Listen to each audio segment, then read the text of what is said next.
شهر رمضان الذي أنزل فيه القرآن هدى للناس الحمد لله رب العالمين والصلاة والسلام على رسوله الكريم وعلى آله وصحبه أجمعين وبعد সম্মানিত শ্রোতা দর্শক মণ্ডলী, আলোচনা করব সিয়ামের আদব বা শিষ্টাচার সম্পর্কে। সিয়ামের আদব দুই রকমের, এক হচ্ছে ফরজ আদব কায়দা আর এক হচ্ছে সুন্নত মুস্তাহাব নফল আদব কায়দা। ফরজ আদব কায়দা দুটি দিক রয়েছে, একটি হচ্ছে ইতিবাচক দিক, আরেকটি হচ্ছে নেতিবাচক দিক। ইতিবাচক দিক হচ্ছে যা আল্লাহ রাব্বুল আলামিন ফরজ করেছেন কথা, কাজ, ইবাদতের ক্ষেত্রে, মুআমালাতের ক্ষেত্রে, আকীদার ক্ষেত্রে, তা সিয়াম অবস্থায় এবং সর্ব অবস্থায় যথাযথ ঠিক রাখা। আর সবচেয়ে বড় ইবাদত যা আল্লাহ ফরজ করেছে তা হচ্ছে আল্লাহর তৌহিদ। সুতরাং আল্লাহর তৌহিদে কোনো রকমের যেন গোলযোগ না থাকে, শিরকের সংমিশ্রণ না থাকে।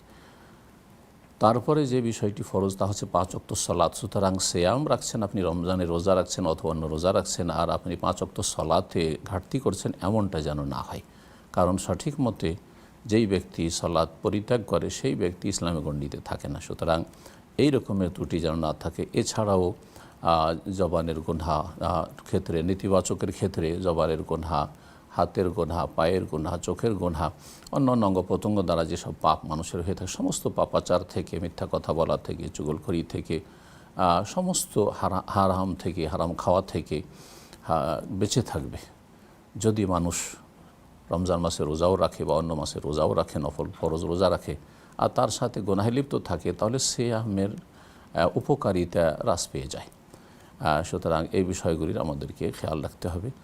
আর ফরজ ইবাদত বন্দেগীর ক্ষেত্রে কোনো রকম যেন ঘাটতি না থাকে, ঠিক তেমনি হারাম নাজায়েজ থেকে আমরা পুরোপুরি যেন বেঁচে থাকি। আল্লাহ রাব্বুল আলামিন যেন আমাদেরকে সিয়ামের যথাযথ হক আদায়ের তৌফিক দান করেন। ওয়া সাল্লাল্লাহু আলা নবিয়িনা মুহাম্মদ ওয়া আলা আলিহি ওয়া সাহবিহি আজমাইন।